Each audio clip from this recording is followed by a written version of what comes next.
দক্ষিণ দিনাজপুরে তপন ব্লকের হজরতপুর গ্রাম পঞ্চায়েতের অন্তর্গত বাঘইট প্রাথমিক বিদ্যালয়ের সামনে নির্মিত ড্রেনের ওপর একটি কালভার্ট ঘিরে নিম্নমানের কাজের অভিযোগে চাঞ্চল্য ছড়িয়েছে এলাকায়।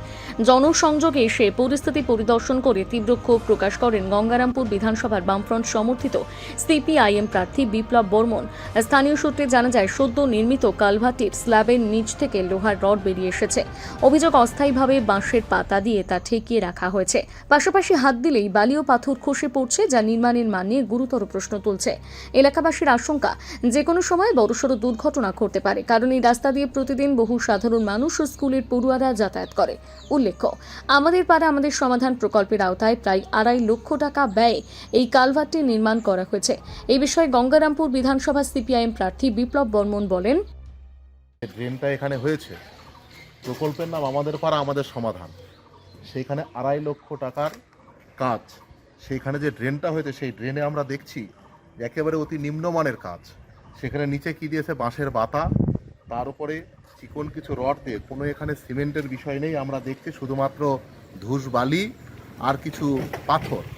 কিন্তু এই নিম্নমানের কাজের জন্য ড্রেন তো 10 দিনও হয়নি তৈরি করা, তার মধ্যে ড্রেনটার এই ভগ্নপ্রায় দশা। এখানে যেমন একটা বড় অংশের মানুষ এদিক দিয়ে যাতায়াত করে, সেটা যেমন একদিকে রয়েছে, পাশাপাশি এই যে প্রাথমিক বিদ্যালয়, এই বিদ্যালয়ে এই এলাকার বড় অংশের ছাত্রছাত্রী এখানে পড়াশোনা করতে আসে। তারা এই ড্রেনে যে কোনো সময় তাদের দুর্ঘটনা ঘটতে পারে। এই যে এই অবস্থার বর্তমানে আমাদের যে সরকার, সেই সরকার কিভাবে কাটমানির সরকার দুর্নীতিগ্রস্তের মাধ্যমে এই নিম্নমানের কাজ করে মানুষের এক অসহায় অবস্থার মধ্যে ফেলছে। এই অবস্থার পরিবর্তন দরকার, এবং আমরা চাই যে সরকারের পরিবর্তন করলে তবেই এই অবস্থার পরিবর্তন ঘটবে। কারণ দুর্নীতিমুক্ত সরকার আর নয়, কাটমানির সরকার আর নয়। আমাদের বামপন্থীদের সরকার গঠন করলে আমরা এই কাটমানি দুর্নীতিমুক্ত সমাজ আমরা গঠন করতে পারবো। এই আবেদন আমরা এলাকাবাসীর কাছে রাখছি, রাজ্যবাসীর কাছে রাখছি। আপনারা দেখছেন এই ধরনের নিম্নমানের কাজের যে অভিজ্ঞতা, সেটা দেখুন, এর জবাব আশা করছি এলাকার মানুষ ভোটের বাক্সে দেবে। ঘটনার সুষ্ঠু তদন্ত এবং দ্রুত সংস্কারের দাবিতে সরব হয়েছে স্থানীয় বাসিন্দারা।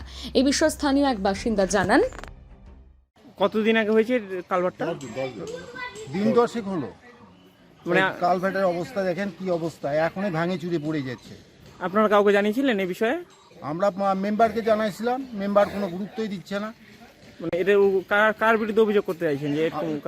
আমরা এটা মোটামুটি মেম্বারকে আমরা বলছি, সব কিছু করতে চাচ্ছি যে মেম্বার এটা দেখুক, দেখে আবার নতুন করে ঠিক করে দিক, না হলে আমরা গাড়ি ঘোড়া চলাচল যা যা আছে সম্পূর্ণ বন্ধ হয়ে যাচ্ছে।